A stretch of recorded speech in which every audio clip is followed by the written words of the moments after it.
Now that you are in a deep trance, we are going to give you a trigger, or reinforce it if you already have it. The trigger phrase is "I am a smashing Pokémon." If you use this trigger phrase, or if someone that you are okay with triggering you says the trigger phrase "you are a smashing Pokémon," you will undergo the transformation that you are about to experience again at whatever speed you want. Additionally, you will instantly turn back into a human if you use the reset phrase "I am not a smashing Pokémon," or if someone that you are okay with resetting you says the reset phrase "you are not a smashing Pokémon." Now the transformation will begin. First, feel a tingling sensation on your entire body as a thick coat of short and soft fur starts to grow, consuming any hair that you have as it does so. Most of your fur is pale purple, but the fur on your legs and feet is a dark shade of pale purple. Then, your eyes stretch equally to the left and right as they become twice as wide as they had been. Simultaneously, the top half of your eyes get covered by your fur-coated skin, but your vision will be completely unaffected by this, just like it is unaffected by your irises and pupils becoming so narrow that they are paper-thin. Then, a black version of the symbol known as the Eye of Ra starts to form around each of your own eyes, with the top line not being present and the long curve going towards the back of your head. Also, the lines that form it are 1/8 of an inch thick. It forms a border around each of your eyes, with a line going straight back 1 inch from the back of the top of your eyes, and another one going straight down 1 inch from the middle of the bottom side of each eye. Also, there is a line that starts from the same point. It starts out pointing 45 degrees back from straight down, and curves upwards gradually until it points straight back when the end of it is vertically aligned with the back end of each of your eyes, and level with the bottom of the vertical line. From there, it quickly curves inwards 180 degrees, with the top of the curve being located 1/8 of the length of your eyes forwards from the back of your eyes, and 1/3 of an inch up. From the top of the curve, a circle hangs that is half as tall as the curve is.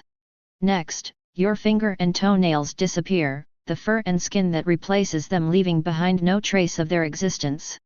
Then, claws start to grow out of the front side of each of your fingers and toes. They are made of a black material that is hard and durable. Their bases are each 1/3 as wide as the finger or toe that they are on and half as tall as that finger or toe. Also, they are horizontally and vertically centered on the finger or toe that they are on. They are 1/3 of an inch long and gradually curve down and get narrower and thinner so that they each end in a dangerously sharp point that is level with the bottom of the finger or toe that they are on and points straight down. Despite the fact that your new claws are dangerously sharp, you will never attempt to use them for anything, especially combat. Now, your ears are moving to the top of your head, becoming shaped like hollow cones that have been cut in half. While their width stays the same, they stretch and become taller so that they are 2/3 as tall as your head is. Also, the fur on the inside of your ears falls out and disappears, revealing that the skin on the inside of them has turned teal, and that paper-thin horizontal black lines run across them every 20th of the way up them. Despite how different your new and old ears are, you will find that your hearing is just as good as it was before the transformation began. In fact, you will even find that your hearing seems to be much stronger in the directions that they are facing, being able to rotate them straight forwards, in the direction of the side of your head that they are on, and anywhere in between. You can also rotate them up and down, pointing them anywhere between straight up and straight in the direction of the side of your head that they are on. In reality, your mind will just pay a lot more attention to sounds in the directions that they are facing, and less attention to sounds in the directions that they aren't facing, causing sounds in the directions that they are facing to seem louder while ones from other directions seem to be quieter. However, you will be completely unaware of the fact that this is what is happening. After that, your feet start to shrink so that they are only half as long as they used to be. As this happens, your toes merge and change shape so that you only have 3 toes on each foot, each of which is 1/3 as wide as your feet are and as long as your longest toe used to be. Next, your face stretches forwards to form a long muzzle that is shaped like the bottom half of a cone, with the top of it being level with the edge between the top and sides of your head. The top of your muzzle also has flat extrusions on the left and right side of it that continue all the way across the left and right sides of your head. They are paper-thin and point in the direction of the side that each extrusion is on. Each of these extrusions extend out 1/4 of an inch. As this happens, your nose disappears, but you can still breathe just fine thanks to the small triangle that has replaced the point of your muzzle. The triangle points straight down, and the edges of your muzzle connect to the edges of the triangle. This triangle is teal colored, and the reason that it allows you to breathe fine is because there are tiny holes in it that are too small to see, but big enough to allow air to flow through them. Now, your muscle memory is changing, making it so that when standing or walking or even jumping, you have to rest your weight on your toes, bend your feet up as much as possible, and crouch your legs. While your altered muscle memory already makes walking and standing like this easy, it is made easier by your lengthening feet and shrinking lower legs. They change size at the same rate until your lower legs are as short as your feet used to be and your feet are as long as your lower legs used to be. These changes combined with your altered muscle memory make walking and standing on your toes, or walking digitigrade as it is called, feel completely natural to you, as if you have done it for your entire life. That being said, your muscle memory and your legs and feet won't actually change, but you will be incapable of not perceiving yourself as having a digitigrade leg and foot structure and won't be able to understand any logic when it is applied in a way that directly suggests that you don't have a digitigrade leg and foot structure. After that, you feel a pulling sensation on the front side of your waist as a pale purple paper-thin tail starts to grow that is as long as you are tall. Although it isn't covered in fur, it feels smooth and silky like fine fabric. It is as wide as the front side of your waist is, and gradually gets thinner until it comes to an abrupt end where it is only half as wide as the front side of your waist is. When you aren't focusing on controlling your tail, it will wrap around your legs, not actually coming into contact with them or being at risk of making you trip, but instead staying several inches away from your legs at all times, matching their movement perfectly as it slowly drifts up and down. Now, new clothing is forming on you as an elaborate gold necklace with rubies embedded in it appears around your neck and smooth bands made of turquoise form just above your wrists and ankles, each with black lines going around them that divide them into fourths.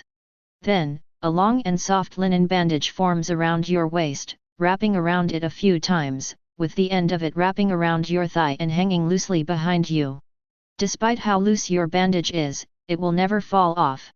Next, an elaborate black headdress forms. The top of it is shaped like a triangle that starts all along the back side of the top of your head, goes between and along the inner side of your ears, and ends in a point at the middle of the front side of your head. Near this point, a small and intricate gold snake is attached, looking forwards wherever you cast your sight. At the back of your headdress there are long black tubes with gold bands near the bottom of each of them. They are soft and supportive, making them a comfortable surface to lean back against.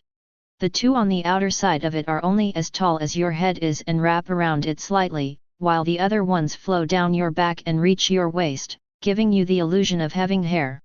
While this new clothing does partly conceal you, you will always know that you need to wear normal clothes as well. However, you will always see these ones over your normal ones. Additionally, these clothes cannot be removed, and you will find that you feel uncomfortable and exposed if you so much as try to. With your body ready and dressed appropriately, a golden staff that is as tall as you are and that has an ankh on the end, a symbol that looks like a cross with a vertical raindrop-shaped loop where the top line would be, forms, a small teal band embedded near the bottom of it. Although this staff seems completely real to you, you know that you are the only one that can perceive it, and that while you can hold it and put it on things, it cannot cause anything, yourself included, to move. So things like attacking with it or using it to support yourself are simply not possible. When you are near this staff, you will feel braver, stronger, agiler, smarter, and overall better than you could ever feel otherwise. These feelings will become even stronger if you are holding it. Of course, this will just affect your feelings, and you will act according to your actual abilities, but you will be completely unaware of this. You can easily control where your staff is with your mind, a pink glow around it indicating that you are moving it telepathically. You can even will it to follow you, and it will simply float nearby, moving as you do. In fact, you can even teleport it to you by stretching out a hand and willing it to come to you, finding it firmly held within your clawed grip once you do so. However, should your staff be more than a few feet away from you, you will feel the benefits of it going away. And within minutes, you will feel your power, energy, and clarity of mind all going away. After this has happened for a few minutes, you will involuntarily summon your staff to you, your abilities being restored the instant you do. Finally, each effect of this hypnosis file will become inactive if that effect is a risk to your physical body or your well-being, if it is a risk to your social or professional life, if there is an emergency that it would prevent you from dealing with to the best of your abilities, or if it is a risk to your mental health. Also, any effect of this hypnosis file that was an issue will become active again once it no longer will be one. Additionally, you will never find this hypnosis file or the effects of it to be even slightly addicting. Now you have been transformed into a very special Pokémon, and look rather smashing if I do say so myself. I wonder just how much power your staff gives you. This session is almost over, so goodbye, my Egyptian-inspired friend.